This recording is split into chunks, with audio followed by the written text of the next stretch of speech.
Okay, Ron, we're back for another edition of Ask Ron. Every week, Ron answers your questions. Make sure you're a Gold Club member. You'll get this every week. Our first question from Tony and Angie in Ohio. We know them.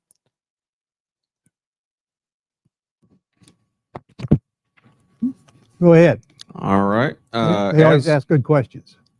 As we head into the final month of the year, what were your biggest takeaways from specifically this year? Can you share one thing you're especially glad you did and one decision you regret or wouldn't repeat going forward? Jeez, you asked me an easy question, man. That one's hard. I can't remember any big things happening this year, but we're constantly always trying to get new customers and take care of the ones we got. We slimmed down our staff somewhat this year. We've got a lot of things that are coming up. We got a lot of things planned, but I'm not qualified to get into those right now until they actually reality.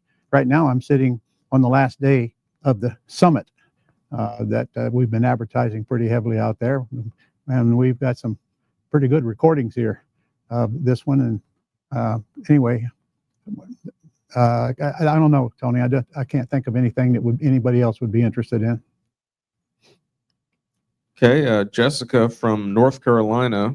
When structuring a lease option deal, how do you handle repairs that come up during the tenant buyer's occupancy if they push back on paying for them?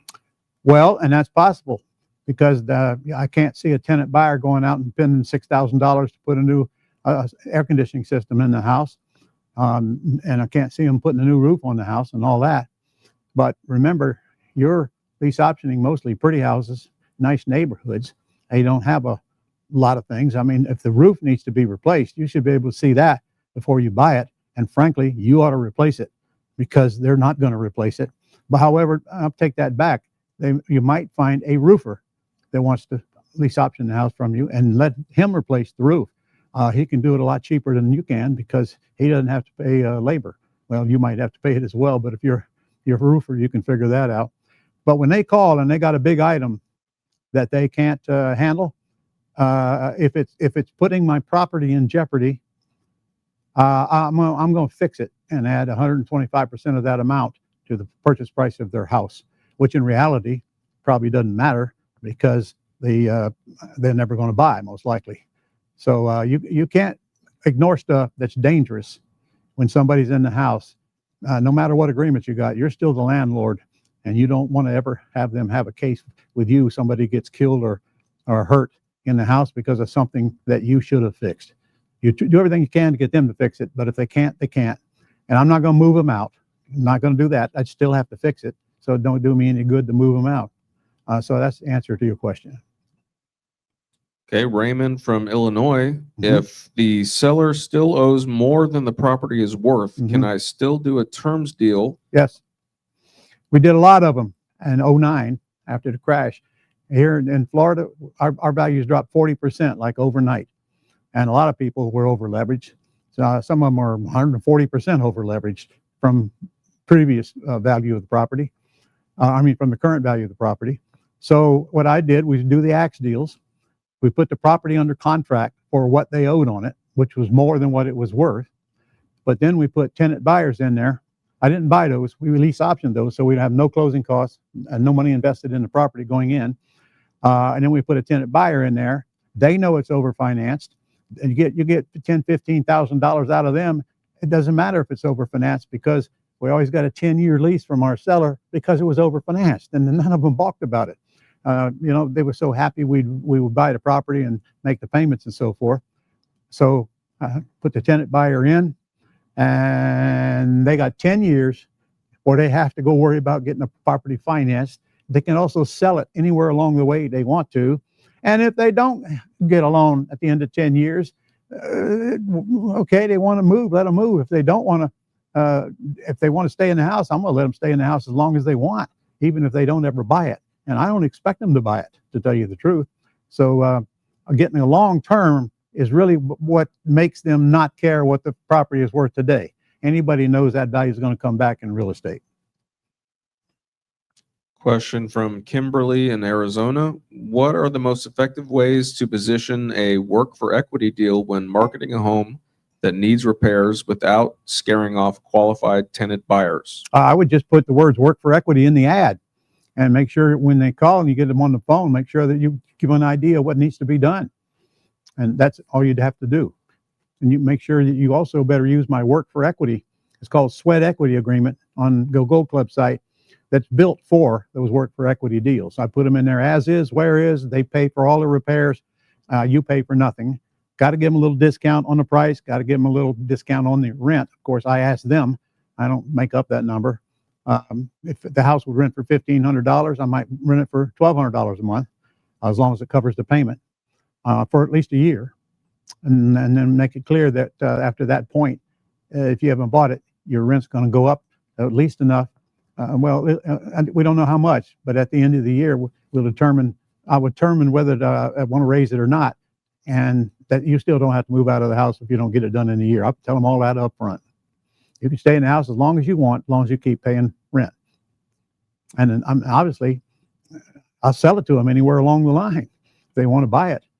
But if they haven't bought it in the first year, they probably will never buy it. Okay, Mark and Susan from Pennsylvania. Mm-hmm. When doing a wraparound mortgage, should we be collecting the underlying payment ourselves or letting the seller continue making it? Okay, kind of confusing me here. So you're selling a property with owner financing, you collect the payment, and you pay the underlying payment to the bank. The seller is not involved in that process, period. And you might have to have a little note that the attorney writes at closing, giving you permission to pay it directly to the bank.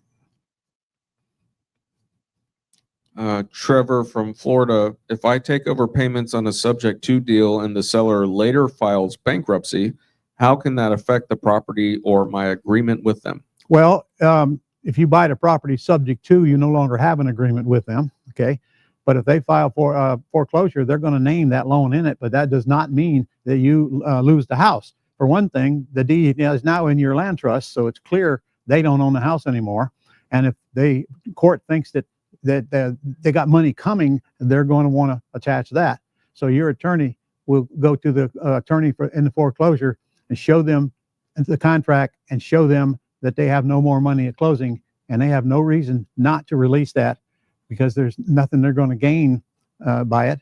They do have the right to overturn the sale, but I've never seen that done, to be honest with you, because I'm a buyer of the property. I'm taking the underlying payment, and the bankruptcy court is there to protect the lenders. So I'm doing that. So you hire an attorney and let them handle it. That's what you do. Okay, our last question this week is from Linda in California. Mm-hmm. When following up with sellers who said, call me back in a few months, what's the best approach to take so it doesn't feel like I'm starting the conversation over from scratch? You're going to have to repeat that one, John. By the way, what happened to Ari? No, he's still on. Oh, is he waiting on us? No. Oh, we're on a different line. All right, go ahead. So Linda, California. So following up with sellers who said, call me back in a few months. So a few months later, calling them back. That's where your dream system comes. That's what it does. There's a reminder at whenever you want to call them up, you put that on there, and then that day it'll tell you to call them up. And everything else that you've promised or other people have promised to you, you put all of that on there and let the system be in a position to do away with your memory. Because if you're operating from memory, your business is going to suck. Right? That's why we have systems.